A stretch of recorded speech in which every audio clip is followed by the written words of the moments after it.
엄마 방에는 오후 햇살이 조용히 비쳐들었다. 이불 끝에도 엄마의 마른 손등 위에도 따뜻한 빛이 가만히 내려앉았다. 그런데 그 평화로운 햇살과는 다르게 엄마는 자꾸 어디가 불편하다고 하셨다. 배를 문질러 달라, 마사지를 해달라, 몸이 자꾸 견디기 어렵다고 하셨다. 나는 그럴 때마다 마사지 기계로 엄마 배를 문질러 드렸다. 그런데 보고 있으면 저렇게 문지르면 더 아프지 않을까 싶었다. 정말 통증 때문인지 아니면 피부가 너무 건조하고 가려워서인지 나는 잘 알 수 없었다. 그래서 어느 날은 마사지 기계 대신 로션을 들었다. 손바닥에 듬뿍 짜서 엄마 몸을 천천히 발라드리기 시작했다. 옷 속으로 손을 넣어 목 아래부터 천천히 쓸어내렸다. 살은 마르고 피부는 건조했고 몸은 전보다 훨씬 가볍고 연약해져 있었다.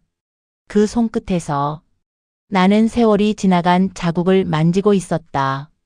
한 사람의 늙음이 아니라 한 여자의 삶이 내 손끝에 닿고 있었다. 엄마는 평생 화장품도 잘 안 바르셨다. 그런데도 피부가 참 고우셨다. 휘고 매끄럽고 깨끗했다. 딸인 내가 부러워할 정도였다. 나는 늘 엄마를 보면 어쩜 저렇게 살결이 곱지 하고 생각하곤 했다. 그런데 손을 조금 더 내렸을 때 나는 문득 멈추었다. 오른쪽은 평평했고 왼쪽은 아래로 축 처져 있었다. 그 순간 가슴이 턱 막혔다. 아, 엄마는 유방암 수술을 하셨지. 예순의 한쪽 가슴을 잃으셨지.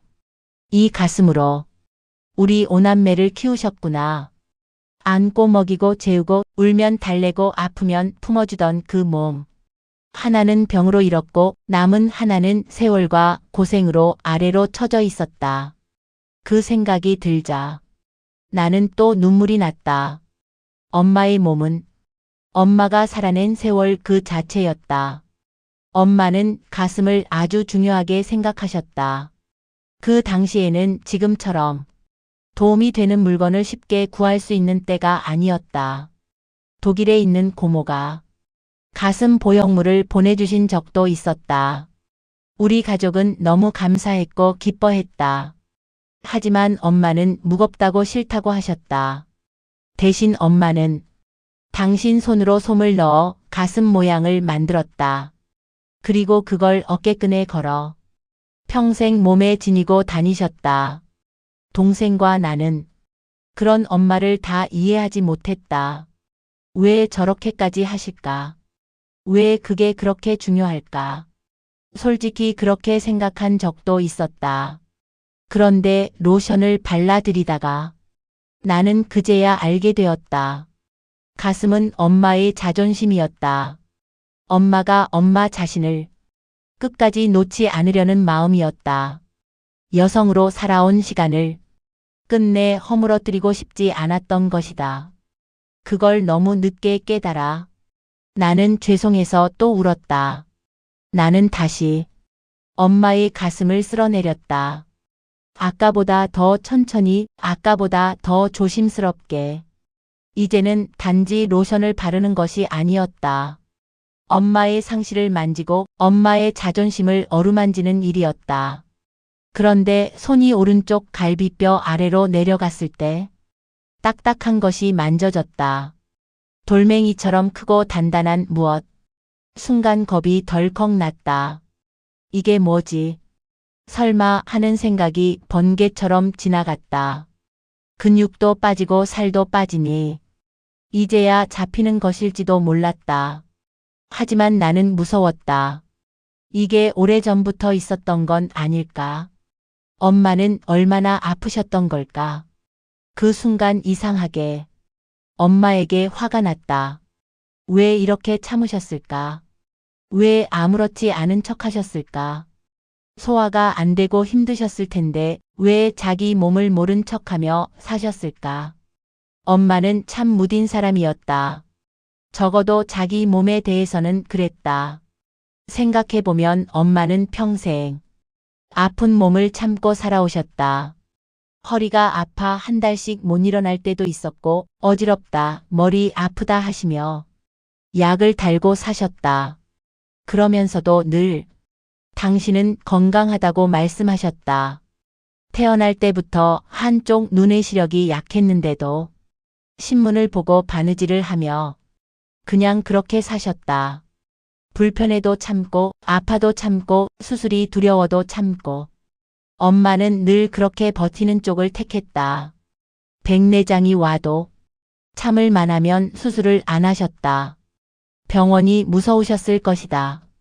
가까운 사람들의 죽음을 보며 수술과 입원이라는 말 자체가 겁이 나셨을 것이다. 그래도 겨우 설득해 아흔에 백내장 수술을 하셨다. 그리고 퇴원하고 하신 첫 말씀이 나는 아직도 잊히지 않는다. 광명천지를 만났다. 그 한마디에 엄마가 얼마나 오래 참아왔는지 그제야 알 것 같았다.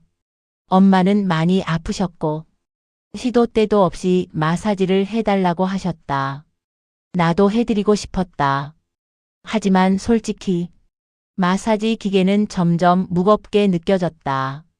15분쯤 하고 나면 팔도 어깨도 지쳤다. 그럴 때면 엄마는 이렇게 아픈데 나는 이 짧은 시간도 힘들어하나 싶어. 스스로가 참 미안했다. 그래서 나는 꾀를 냈다. 집에서부터 편한 바지를 챙겨와 엄마 발밑에 양반다리를 하고 앉았다. 그리고 기계 대신 내 손으로 엄마 다리를 주물러드리기 시작했다. 아래에서 위로 천천히 오래 손으로 체온을 전하듯 엄마의 다리를 마사지했다. 그랬더니 엄마가 손을 들어 보이셨다. 최고라는 표시였다. 엄마 다리 마사지 또 해줄까? 하면 고개를 끄덕이셨다. 한참 해드리고 엄마 나 이제 내려간다. 하면 또 손을 들어 최고 표시를 하셨다. 그 짧은 손짓 하나가 내게는 말보다 더 깊게 남았다.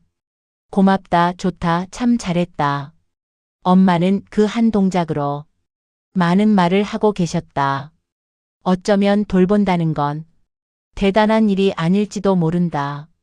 로션을 발라드리는 일, 마른 다리를 주물러드리는 일, 이불을 펴드리고 손을 잡아드리는 일. 그런 작은 일들 속에서 우리는 뒤늦게 서로를 이해하게 되는 것 같다. 나는 엄마를 잘 안다고 생각했다. 하지만 아니었다. 엄마의 두려움도, 엄마의 자존심도, 엄마가 끝까지 지키고 싶어 한 마음도 너무 늦게 알았다. 이제 많이 약해진 엄마의 몸은 슬픔이기도 하지만 동시에 엄마가 살아낸 역사이기도 하다. 오남매를 키워낸 몸, 참고 버틴 몸, 상실을 견딘 몸, 한쪽 가슴을 잃고도 끝내 자기 존엄을 놓지 않았던 몸. 그래서 나는 이제 엄마의 몸을 볼 때마다 슬픔만 보지 않으려 한다. 그 몸이 지나온 시간과 그 안에 담긴 사랑을 함께 보려고 한다. 엄마, 그때는 정말 몰랐어요. 왜 그 작은 솜 가슴을 그렇게 소중히 여기셨는지, 왜 끝까지 몸에 지니고 다니셨는지, 왜 그걸 놓지 못하셨는지, 이제는 조금 알 것 같아요. 그건 단지 모양이 아니었어요. 엄마가 엄마 자신을 끝까지 포기하지 않으려는 마음이었어요. 엄마로 살아온 시간, 여성으로 살아온 시간, 당신이라는 사람의 존엄이었어요. 이제야 알아서 너무 죄송해요. 그래서 오늘도 엄마의 다리를 쓸어드리고 엄마의 몸에 로션을 발라드리며 마음속으로 말한다. 엄마 미안해요. 엄마 고마워요. 엄마 참 애쓰셨어요. 그리고 엄마가 다시 손을 들어 최고라고 표시해 주시면 나는 또 울 것 같다. 그 손짓 하나가 엄마가 내게 남겨주는 마지막 사랑처럼 느껴져서 곁에 있을 때는 잘 모른다. 그 사람이 얼마나 아팠는지, 무엇을 잃었는지, 무엇을 끝까지 지키고 싶어 했는지.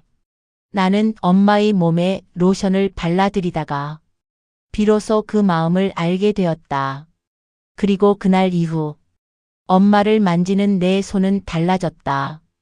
돌보는 손이 아니라 이해하는 손이 되었다. 공감이 되시면 좋아요를 부탁드립니다.